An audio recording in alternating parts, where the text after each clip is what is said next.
Hello SC commerce students, তোমাদের ব্যবসা উদ্যোগ বইয়ের সবচেয়ে গুরুত্বপূর্ণ অধ্যায় হলো চতুর্থ অধ্যায় মালিকানার ভিত্তিতে ব্যবসায়, যেখান থেকে প্রতি বছর এসসিতে 20 থেকে 25 মার্কসের প্রশ্ন থাকে। তোমাদের এই 20 থেকে 25 মার্কস নিশ্চিত করতে এই মহা গুরুত্বপূর্ণ অধ্যায়ের উপর 3টি গুরুত্বপূর্ণ ক্লাস নিয়ে এসেছি আমি, তোমাদের মাহিউল ভাইয়া, যেখানে আমি তোমাদের শেখাবো অসংখ্য শর্ট টিপস অ্যান্ড ট্রিক্স। এরই ধারাবাহিকতায় এই ক্লাসে আমরা শিখব যৌথ মূলধনী ব্যবসায়। আসসালামু আলাইকুম, এসএসসি ব্যবসা উদ্যোগ ক্লাসে সবাইকে স্বাগতম।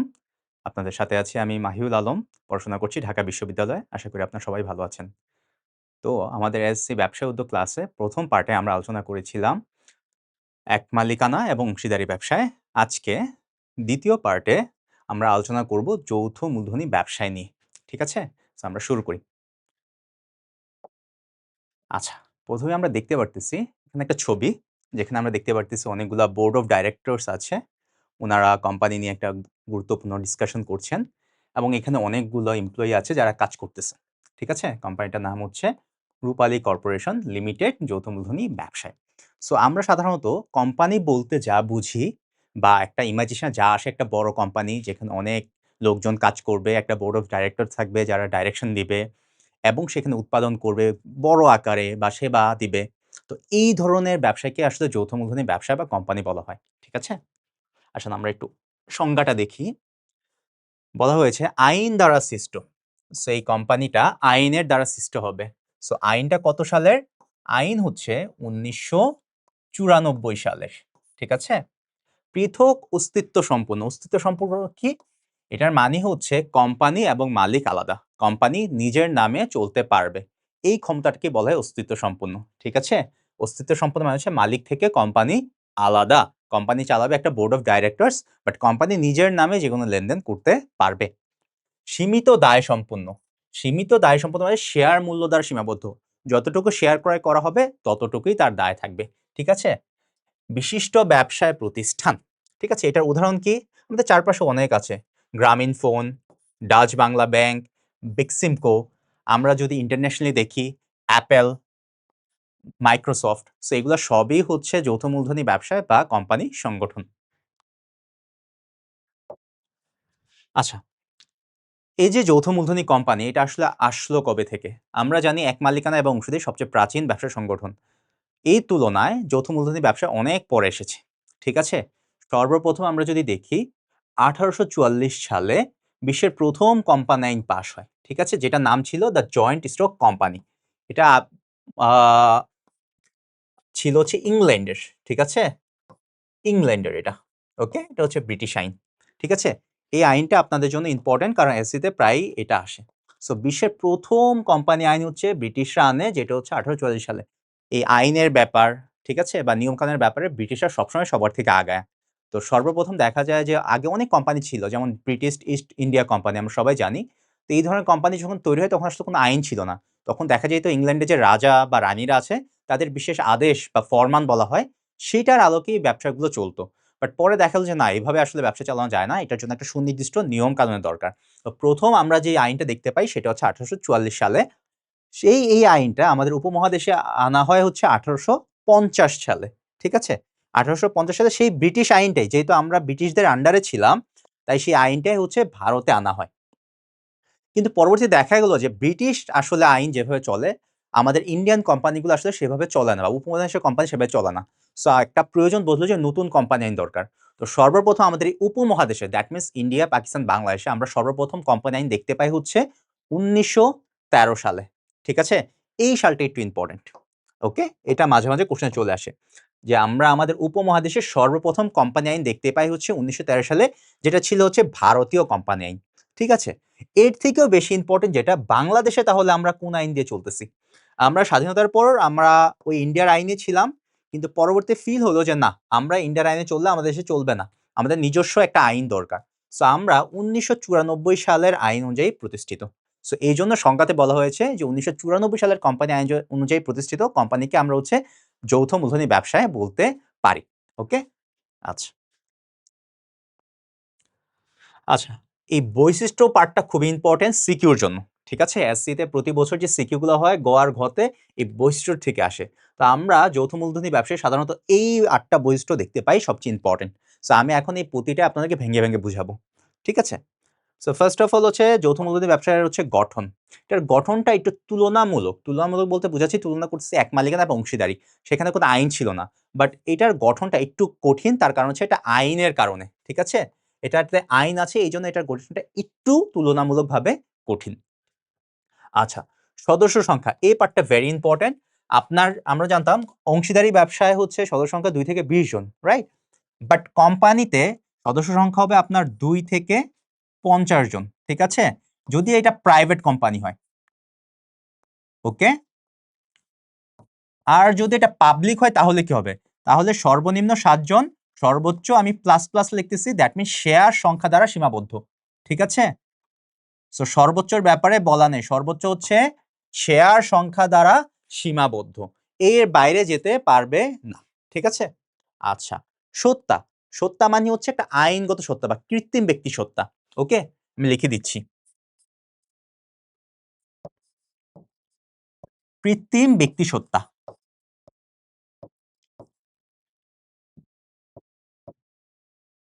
এখন আপনাদের কোশ্চেন আসতে পারে, ব্যক্তি সত্তা তো বুঝলাম যে মানুষ। কৃত্রিম মানে কি? সহজ কথায় মানুষ না হয়েও মানুষের মতো ব্যবহার করার যে ক্ষমতা। সো একটা কোম্পানি এটা আসলে একটা বিল্ডিং বা একটা অর্গানাইজেশন, রাইট? এটা মানুষ হইতে পারে না। বাট মানুষ না হয়ে এটা মানুষের মতো কাজ কারবার করতে পারে। যেমন আমরা কি বলতে পারি? কোম্পানি নিজের নামে লেনদেন করতে পারে। কোম্পানি নিজের নামে ব্যাংক অ্যাকাউন্ট খুলতে পারে। রাইট? আমরা মানুষরা ব্যাংক অ্যাকাউন্ট খুলতে পারি। বাট কোম্পানি চাইলে নিজের নামে খুলতে পারে। এই যে মানুষ না হয়ে মানুষের মতো কাজ করার যে ক্ষমতা, একে আমরা বলছি কৃত্রিম ব্যক্তি সত্তা। এন্ড এই সত্তাটা আসে কই থেকে?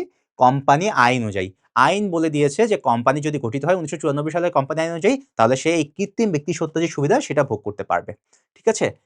এটার স্থায়িত্বটা অন্য দুটার থেকে, দ্যাট মিনস এক মালিকানা এবং অংশীদারি থেকে তুলনামূলকভাবে অনেক ভালো। কারণ হচ্ছে এটা আমরা চিন্তা করি যে অনির্দিষ্ট কাল পর্যন্ত এটা চলতে থাকবে। ঠিক আছে? স্থায়িত্বটা কি? এটা অনির্দিষ্ট কাল পর্যন্ত চলতে থাকবে, আমরা এটি ধরে নিই।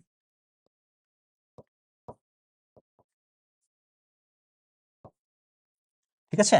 সো এটা আমরা কখনোই চিন্তা করি যে হুট করে শেষ হয়ে যাবে। এটা অনির্দিষ্টকাল পর্যন্ত প্রফিটেবলি, ঠিক আছে? লাভজনকভাবে চলতে থাকবে। তারপর আসেন সিলমোহর। এটা ইম্পোর্টেন্ট, হ্যাঁ? একটু আগে আপনাদেরকে বলেছিলাম যে ব্যক্তি না হয়েও ব্যক্তির মতো সে লেনদেন করতে পারে। এখন কথা হচ্ছে আসলে সে তো নিজের নামে সাইন করতে পারে না কোম্পানি। তাহলে আমরা বুঝবো কিভাবে যে একটা কোম্পানি নিজের নামে লেনদেন করতেছে? এইজন্য কোম্পানির সকল কাগজপত্রে তার একটা সাধারণ সিলমোহর দরকার। ওকে? আপনারা যদি কোনো কোম্পানির কাগজ দেখেন বা পেপার দেখেন, সবসময় দেখবেন সেখানে কোম্পানির একটা লোগো থাকে। ঠিক আছে? সিলমোহরটা কি? কোম্পানির লোগো। ঠিক আছে? সো এই লোগোটা ব্যবহার হচ্ছে বাধ্যতামূলক।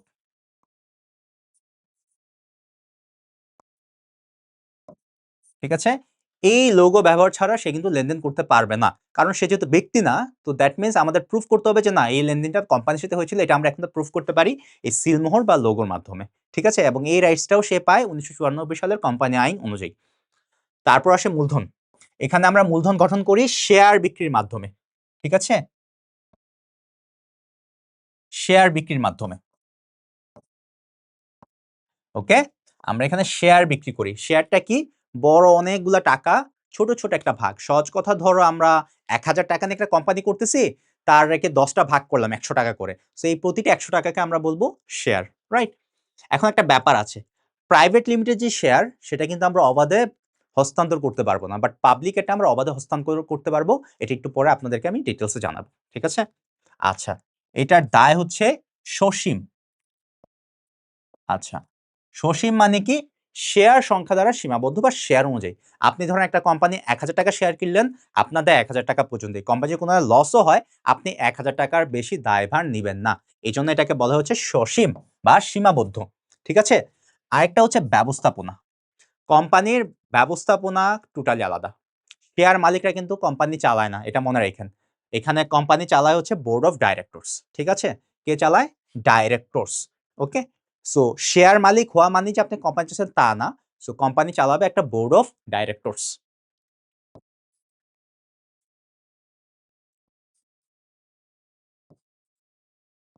বাট এই ডাইরেক্টরসরা কিন্তু কোম্পানির মালিক না। তারা হচ্ছে বেতনভুক্ত কর্মচারী। ঠিক আছে? আচ্ছা, আমরা আসলে একটু দেখি ব্যবসায়ের প্রকারভেদ। এটা খুবই ইম্পোর্টেন্ট টপিক। এসসিতে প্রতি বছর এখান থেকে কোশ্চেন আসবে। আচ্ছা। কি বলা হয়েছে আমরা একটু দেখি। 1994 সালে কোম্পানি আইন অনুযায়ী কোম্পানিকে প্রধানত দুই ভাগে ভাগ করা যায়। সো কখনো যদি এমসিকিউতে আসে যে কোম্পানি কত রকম বা যৌথ মূলধনী কত রকম, সেটা দুইটা। একটা হচ্ছে প্রাইভেট, একটা হচ্ছে পাবলিক। সহজ কথা, প্রাইভেটটা কি? যেখানে আমার লোক সংখ্যা বা শেয়ার সংখ্যা 2 থেকে 50। কত? 2 থেকে 50। তাকে আমরা বলবো প্রাইভেট লিমিটেড।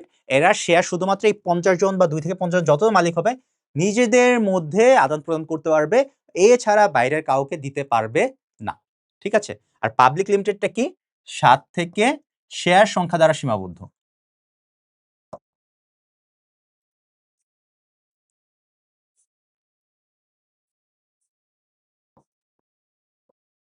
শেয়ার সংখ্যা দ্বারা সীমাবদ্ধ। ওকে? এরা চাইলে এদের শেয়ার অবাধে হস্তান্তর করতে পারে। এই শেয়ার চাইলে পাবলিকও কিনতে পারে, তুমি আমিও কিনতে পারবো যদি 18 বছরের উপরে হও। ঠিক আছে? আচ্ছা। আরেকটা ব্যাপার আছে, এই কোম্পানির পরিচালক হইতে হবে অ্যাট লিস্ট 2 জনকে। পরিচালক। ঠিক আছে? এটা হচ্ছে পরিচালক। মনে থাকবে? আমরা একটু পরে এটা একটু ডিটেইলস দেখব, সমস্যা নেই। আর পাবলিক লিমিটেডে পরিচালক হইতে হবে অ্যাট লিস্ট 3 জন। সো 3 জন হচ্ছে পরিচালক। ওকে?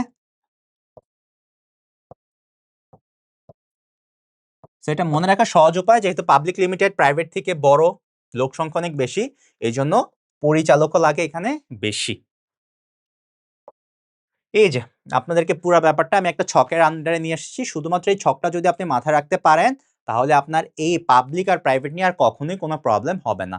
তো সর্বপ্রথম যে পার্থক্যটা আমরা দেখতে পাই সেটা হচ্ছে সদস্য। ওকে? আমি এখানে স্টার দিয়ে দিচ্ছি যেন আপনাদের পরবর্তীতে মনে থাকে এটা। ওকে? আচ্ছা। সদস্য সংখ্যা কত? প্রাইভেটে বললাম যে 2 থেকে 50 জন। ওকে? 2 থেকে 50। 51 জন কি হইতে পারবে? না, কোনোভাবে এটা 51 জন হইতে পারবে না। তাহলে এটা আর প্রাইভেট লিমিটেড থাকবে না। এখন কোশ্চেন যদি আসে যে আরো টাকা দরকার, আমি কি করব? তাহলে সে নতুন করে নিবন্ধন নিয়ে সে পাবলিক লিমিটেডে চলে আসবে। কিন্তু কোনোভাবেই প্রাইভেট কোম্পানি থাকাকালীন সে 51 জন, 52 জন বা এর অধিক নিতে পারবে না। তো যদি কম বলো যে কম কি নিতে পারবে? হ্যাঁ, কম পারবে। 2 থেকে 50 জনের মধ্যে সে 3 জন হইতে পারে, 4 জন হইতে পারে, 5 জন অথবা 49 জন, যেই কোনো নাম্বার হইতে পারে, কোনো সমস্যা নেই। আচ্ছা, তো পাবলিকে দেখো 7 জন থেকে অসীম। অসীম মানে কি? শেয়ার সংখ্যা দ্বারা সীমাবদ্ধ। ঠিক আছে? শেয়ার সংখ্যা দ্বারা সীমাবদ্ধ। ওকে? শেয়ার সংখ্যা দ্বারা সীমাবদ্ধ বা শেয়ার সংখ্যা। ওকে? সে যতগুলো শেয়ার বাজারে ছাড়বে ততগুলাই তার মালিক। ঠিক আছে? এবার আসেন শেয়ার হস্তান্তর। আপনাকে বলেছিলাম প্রাইভেট লিমিটেডে শেয়ার হস্তান্তর করা যায় না, শুধুমাত্র নিজেদের মধ্যে করতে পারবে। ঠিক আছে? সো এটা শেয়ার হস্তান্তর একটু টাফ। কিন্তু এইটা তুলনামূলক অবাধ। যাকে ইচ্ছা তাকে দিতে পারবে। এই যে এখানে যে মালিকরা আছে তাদের যাকে ইচ্ছা আপনি শেয়ার দিতে পারবেন বা হস্তান্তর করতে পারবেন। ওকে? আরেকটা আছে শেয়ার বিক্রি। আপনার কাছে শেয়ার আছে, আপনি বিক্রি করতে চান। এটা প্রাইভেট লিমিটেড একটু টাফ। ঠিক আছে? ব্যক্তিগত। ব্যক্তিগত মানে কি? এই যে 50 জন যারা আছে শুধুমাত্র তাদের মধ্যে করা যাবে। আপনি যদি বাইরের কাউকে বিক্রি করতে চান আপনি পারবেন না। সেটা নিয়ম ভঙ্গ হয়ে যাবে। কিন্তু পাবলিক লিমিটেড জনসম্মুখে পাবলিকে সবাইকে আমরা শেয়ারটা বিক্রি করতে পারবো। এই যে বললাম আপনি আমি চাইলেও এই যে পাবলিক লিমিটেড যে কোম্পানি আছে তার শেয়ার আমরা ক্রয় করতে পারি। আর লাস্ট যে পার্থক্যটা সেটা হচ্ছে ন্যূনতম পরিচালক। ওকে? আপনাদের এই ২ টা নাম্বার একটু মাথায় রাখতে হবে। একটা হচ্ছে সদস্য সংখ্যা, আরেকটা হচ্ছে ন্যূনতম পরিচালক। ন্যূনতম পরিচালক হচ্ছে পাবলিক লিমিটেডে দেখতেছি আমরা 2 জন। ঠিক আছে? আর যখন প্রাইভেটে 2 জন। আর যখন পাবলিক হবে এটা হয়ে যাবে 3 জন। এটা একটু মাথায় রাখতে হবে। যেহেতু পাবলিক আরো বড় কোম্পানি প্রতিষ্ঠান, সো এখানে পরিচালকও বেশি লাগবে। আচ্ছা। যৌথ মূলধনী কেন গুরুত্বপূর্ণ? আমাদের চারপাশে যে আমরা এত যৌথ মূলধনী কোম্পানি দেখতেছি বা আমাদের কোম্পানি বা ব্যবসা চিন্তা করলে আমাদের যে কোম্পানিগুলো মাথায় আসে, এগুলো কেন এত গুরুত্বপূর্ণ? ওকে? ফার্স্ট বিপুল পরিমাণ মূলধন। আমরা বলেছিলাম এক মালিকানা এবং অংশীদারি ব্যবসার সমস্যাটা কি? মূলধনের স্বল্পতা, লিমিটেড মূলধন। কজ এখানে আমার ব্যক্তিগত ইনকাম লাগতেছে। বাট এখানে যেহেতু আমি শেয়ার বিক্রি করতেছি, এইজন্য আমার টাকার পরিমাণও অনেক হয়ে যাচ্ছে। এবং যেহেতু একটা শেয়ারের দাম অল্প কিছু, সো যে কেউ চাইলে এটা কিনতে পারে। সো এইজন্য শেয়ার সংগ্রহ করা আমার জন্য এখানে ইজি। সহজ কথা, মূলধন আমার জন্য অনেক করা যায়। ওকে? সীমিত দায়। সীমিত দায় মানে কি? শেয়ারের টাকার পরিমাণ। হ্যাঁ? শেয়ারের টাকা পর্যন্ত। ওকে? সো ধরেন আপনার ৳১,০০০ ছিল। এখন কোম্পানির লস হইল। সো আপনি শুধুমাত্র ৳১,০০০ পর্যন্ত দায় নিবেন, এর পরে আর দায় নিবেন না। সো আমরা জানি এক মালিকানা এবং অংশীদারি ব্যবসার সবচেয়ে বড় সমস্যা ছিল দায় ছিল অসীম। বাট এই সমস্যা দূর করার জন্য যৌথ মূলধনী কোম্পানি যার দায় হচ্ছে সীমিত বা সসীম। ঠিক আছে? এটা স্থায়িত্বটাও তুলনামূলকভাবে দীর্ঘস্থায়ী। ঠিক আছে? অনির্দিষ্টকাল পর্যন্ত চলতে থাকবে। ওকে? অনির্দিষ্টকাল পর্যন্ত।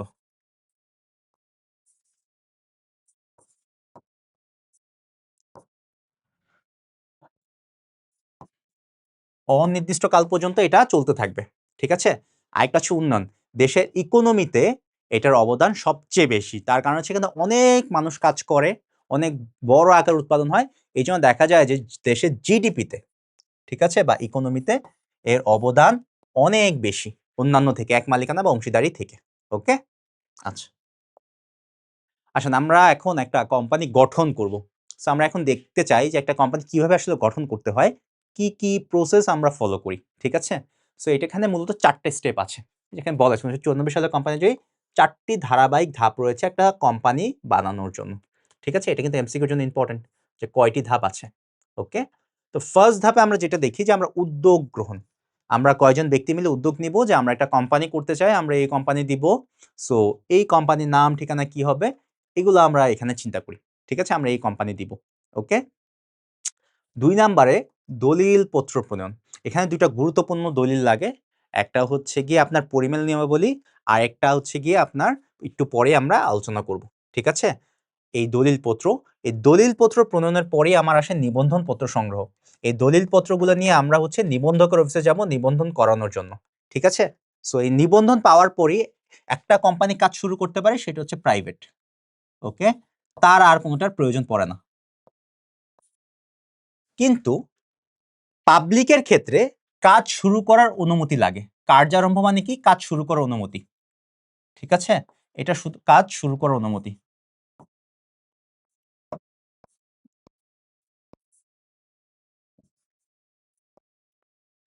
ওকে,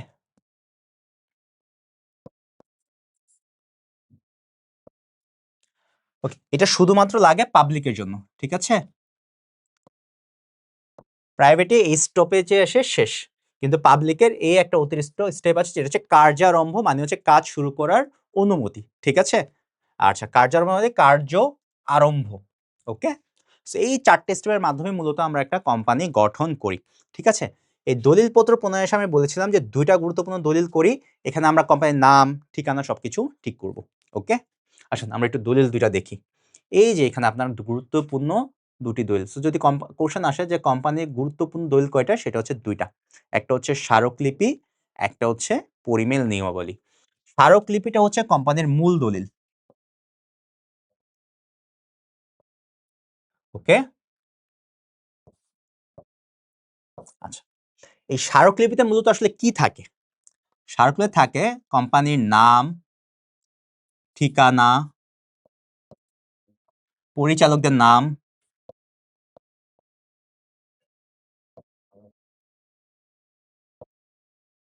ঠিক আছে? উদ্দেশ্য,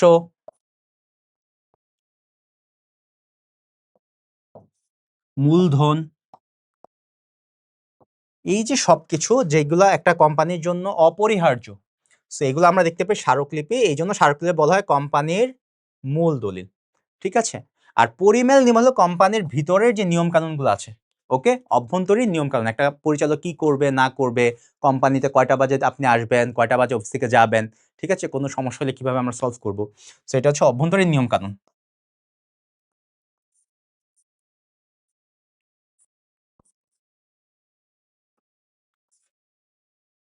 তো অভ্যন্তরীণ নিয়মাবলীকে আমরা বলি হচ্ছে পরিমেল নিয়মাবলী। এই ২ টার বাইরে কোম্পানিতে আর কোনো দলিলপত্র প্রণয়ন করতে হয় না। ঠিক আছে? আসুন আমরা কিছু এমসিকিউ সলভ করি। সো এই টপিক থেকে যা পড়ানো দরকার সে ইম্পোর্টেন্ট সবকিছু কভার করা হয়েছে। এখন আমরা দেখি কিছু এমসিকিউ সলভ করতে পারি কিনা। বাংলাদেশের প্রচলিত কোম্পানি আইন কত সালের? আমরা বলছিলাম বাংলাদেশের কোম্পানি আইন হচ্ছে কত? ১৯৯৪ সালে। তো দেখি আমরা অপশনে ১৯৯৪ কোথায় আছে? অপশন আমরা দেখতে পারতেছি এই ১৯৯৪ আছে খ নাম্বার অপশন। ঠিক আছে? আচ্ছা। তারপর আছে কোন কোম্পানির সকল দলিলপত্রে কোনটি ব্যবহার বাধ্যতামূলক? আমরা বলেছিলাম কোম্পানির সকল দলিলপত্রে সিল মোহর ব্যবহার করা বা সিল, ঠিক আছে, বা সিল ব্যবহার করা বাধ্যতামূলক। আমরা দেখি সিল কততে আছে, এই যে কোম্পানির সিল। ওকে, সো এটা হচ্ছে ক নাম্বার অপশন হবে, ঠিক আছে। আচ্ছা, আমিন সাহেব একজন ব্যবস্থাপক, উনি কিন্তু ব্যবস্থাপনা করে। কোম্পানির ব্যবস্থাপনার দায়িত্ব পালন করেন আসলে কারা? ওকে, কোশ্চেনটা হচ্ছে কোম্পানির ব্যবস্থাপনার দায়িত্ব শেয়ার হোল্ডাররা। শেয়ার হোল্ডার হচ্ছে কোম্পানির মালিক, বাট মালিক মানে এই না যে উনি কোম্পানি চালাবে। কোম্পানি চালায় কারা? বেতনভুক্ত কর্মচারী বা ডাইরেক্টরস। ওকে, ব্যবস্থাপক। আমি বলেছিলাম তারা শুধুমাত্র বেতন নিয়ে কোম্পানি চালায়, ঠিক আছে। তো শেয়ার হোল্ডার এটা হবে না, জনগণ তো চালাবে না, দাতারাও চালাবে না, শুধুমাত্র এই যে বেতনভুক্ত যে কর্মকর্তারা আছে তারা কোম্পানি পরিচালনা করবে। সো এখানে কেউ শেয়ার হোল্ডার দিয়ে ভুল করে এসেন না, তারা মালিক ঠিক আছে, কিন্তু কোম্পানির যারা শেয়ার হোল্ডার তারা যে কোম্পানি চালাবে এমন কোনো কথা নাই। আচ্ছা, কোম্পানির মূলধনের ক্ষুদ্র অংশকে কি বলে? আমরা জানি পুরা টাকার ছোট ছোট পার্টকে আমরা বলি শেয়ার। ওকে, আমরা দেখি শেয়ার কততে আছে, এই যে খ নাম্বার অপশনে। ওকে, আইন অনুযায়ী পাবলিক লিমিটেড কোম্পানির ন্যূনতম পরিচালক, এখানে সদস্য সংখ্যা চায় নাই, পরিচালক সংখ্যা চাইছে। তো আমরা জানি যে পাবলিক লিমিটেড তার ন্যূনতম পরিচালক সংখ্যা হচ্ছে 3 জন। ওকে, সো আমরা দেখি এখানে 3 জন কোথায় আছে, এই যে গ নাম্বার অপশনে আছে 3 জন। বাট যদি প্রাইভেট চাইতো তাহলে হয়তো 2 জন, ঠিক আছে। আচ্ছা, কোম্পানি গঠন প্রক্রিয়া ধারাবাহিক পর্যায় কয়টি? আমরা জানি এটা হচ্ছে 4টি। উদ্যোগ গ্রহণ দিয়ে শুরু হয় এবং কার্যারম্ভ অনুমতি দিয়ে শেষ হয়। ওকে, আচ্ছা, কোম্পানির সম্ভাব্য নাম, ধরন, মূলধনের পরিমাণ, মূলধন সংগ্রহের উপায়, এগুলো কোম্পানি কোন পর্যায়ে সম্পন্ন হয়? সো এগুলো আমরা দেখি যখন আমরা উদ্যোগ গ্রহণ করি তখন আমরা এগুলা ঠিক করি, ঠিক আছে, যে আমার কোম্পানির নাম কি হবে, ধরন কি হবে, মূলধনের পরিমাণ কি হবে, ঠিক আছে। এগুলো আমরা ঠিক করি হচ্ছে উদ্যোগ গ্রহণ যখন আমরা করব তখন। আচ্ছা, কোম্পানির মূল দলিল কোনটি? মূল, আমরা জানি কোম্পানির 2টা দলিল আছে, একটা মূল দলিল, একটা হচ্ছে পরিমেল নিয়মাবলী। সো মূল দলিলকে আমরা বলি হচ্ছে স্মারকলিপি।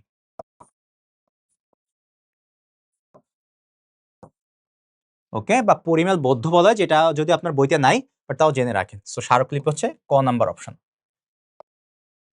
আচ্ছা, 9 নাম্বার কোশ্চেন, কোম্পানির পরিচালকের দায় দায়িত্ব লিপিবদ্ধ থাকে। দ্যাট মিন্স দায়িত্ব, কে কোন কাজ করবে, ঠিক আছে। অ্যাকাউন্টস ডিপার্টমেন্ট কি করবে, মার্কেটিং ডিপার্টমেন্ট কি করবে, সিও কি করবে। সো আমরা জানি এই যে দায় দায়িত্ব, এটা একটা দলিল লেখা থাকে, সেটা হচ্ছে অভ্যন্তরীণ দলিল, বা যেটার নাম হচ্ছে কি জানো, আমরা বলেছিলাম পরিমেল নিয়মাবলী, রাইট, যেটার নাম হচ্ছে পরিমেল নিয়মাবলী।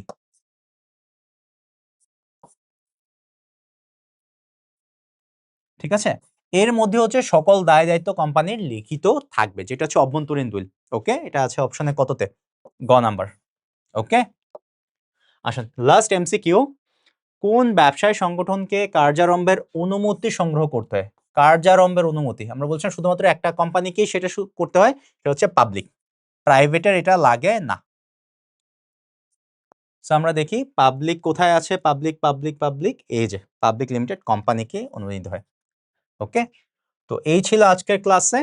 আমরা প্রথম পার্টে এক মালিকানা আলোচনা করেছি এবং অংশীদারি আলোচনা করেছি। তো আমি অনুরোধ করব এই ক্লাসটা দেখার আগে আপনারা এক মালিকানা এবং অংশীদারিটা দেখবেন, এবং এরপরে আমি থার্ড স্টেপে আলোচনা করব সমবায় সমিতি এবং রাষ্ট্রীয় ব্যবসায়। তো সেই ভিডিওটা দেখার আমন্ত্রণ রইল।